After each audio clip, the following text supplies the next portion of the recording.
দুর্বাসা মুনি ছিলেন এক অত্যন্ত জ্ঞানী, তপস্বী এবং কঠোর ব্রাহ্মণ ঋষি, যিনি প্রাচীন ভারতীয় পৌরাণিক কাহিনীগুলিতে একজন গুরুত্বপূর্ণ চরিত্র। তার কাহিনী মহাভারত, পুরাণ এবং অন্যান্য ধর্মীয় গ্রন্থে বিস্তারিতভাবে বর্ণিত রয়েছে। দুর্বাসা মুনির প্রধান বৈশিষ্ট্য ছিল তার তীব্র রাগ এবং অভিশাপ দেওয়ার ক্ষমতা, যা তাকে একাধিক কাহিনীতে উল্লেখযোগ্য চরিত্রে পরিণত করেছে। তবে তার জীবনও এক শিক্ষা প্রদান করে, যেখানে তিনি শিখিয়েছেন যে একটি নির্দিষ্ট সীমার মধ্যে রাগ এবং ক্ষমাশীলতা এক গুরুত্বপূর্ণ পাঠ। দুর্বাসা মুনির জন্ম ও শৈশব। দুর্বাসা মুনির জন্মস্থান এবং সময় নিয়ে বিভিন্ন মত রয়েছে। বেশিরভাগ পৌরাণিক কাহিনীতে বলা হয়েছে যে তিনি ছিলেন একজন রাজার ছেলে এবং তার আধ্যাত্মিক পথে আসা ছিল একটি বিশেষ ঘটনা থেকে। তার জন্মস্থান সম্পর্কে কিছু ধারণা অনুসারে তিনি কাশী বা অযোধ্যার রাজপরিবারে জন্মগ্রহণ করেন। তবে কিছু গ্রন্থ অনুসারে তিনি জন্মগ্রহণ করেন অগ্নির রোষে, অর্থাৎ তিনি অগ্নি দেবতার কাছে আশীর্বাদ পেয়েছিলেন। তার শৈশবকাল ছিল খুবই কঠিন এবং তপস্যায় পূর্ণ। দুর্বাসা মুনির তপস্যা ও ক্ষমতা। দুর্বাসা মুনি ছিলেন একজন তপস্বী ঋষি, যিনি কঠোর তপস্যা এবং ব্রত পালনের মাধ্যমে অসীম শক্তি অর্জন করেছিলেন। তিনি ছিলেন তপস্যায় অত্যন্ত নিবেদিত এবং তার তীব্র রাগের কারণে তার অভিশাপ ছিল ভীষণ শক্তিশালী। তার তপস্যা এতই কঠোর ছিল যে তিনি দেবতাদের থেকেও বর পেতে সক্ষম হন। তার জীবনের সবচেয়ে গুরুত্বপূর্ণ শিক্ষা ছিল একটি অসীম আত্মবিশ্বাস ও বিশ্বাসের মাধ্যমে তিনি জীবনকে সাফল্যমণ্ডিত করতে পারেন। তিনি যে কোনো পরিস্থিতিতে তার লক্ষ্য অর্জন করতে সক্ষম ছিলেন।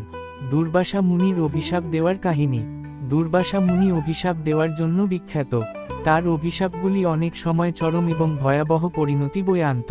তিনি যে কোনো ব্যক্তির প্রতি ক্রুদ্ধ হলে তার অভিশাপের ফলে সেই ব্যক্তির জীবনে বিপদ ও সংকট আসতে বাধ্য ছিল। তবে দুর্বাসা মুনির অভিশাপের পাশাপাশি তার ক্ষমাশীলতা এবং পরিশুদ্ধতার প্রতি তার অনুরাগ ছিল। 1.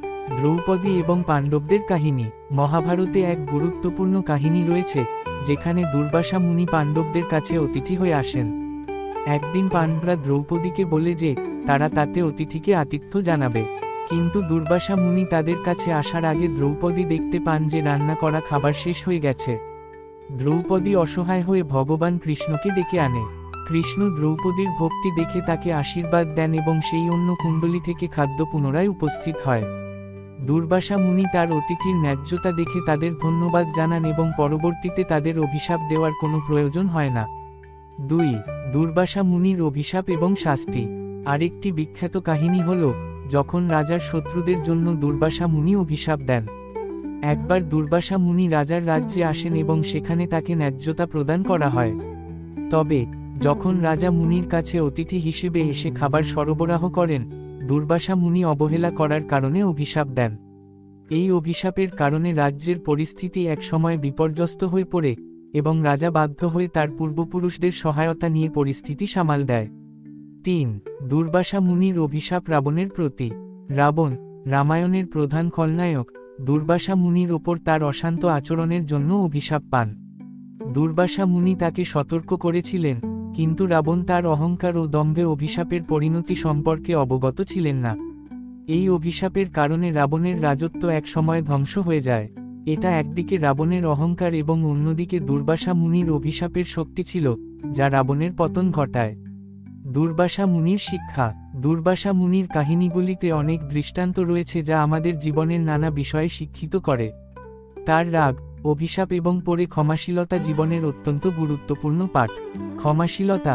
দুর্বাসা মুনির কাহিনীগুলি আমাদের শেখায় যে রাগ ও অভিশাপ যতই শক্তিশালী হোক, ক্ষমাশীলতা আমাদের জীবনে শান্তি আনে। তিনি একাধিকবার তার অভিশাপ থেকে পরিত্রাণ পেয়ে ক্ষমা করেছেন, যা তার ব্যক্তিগত উন্নতি ও আধ্যাত্মিক উন্নতির প্রমাণ।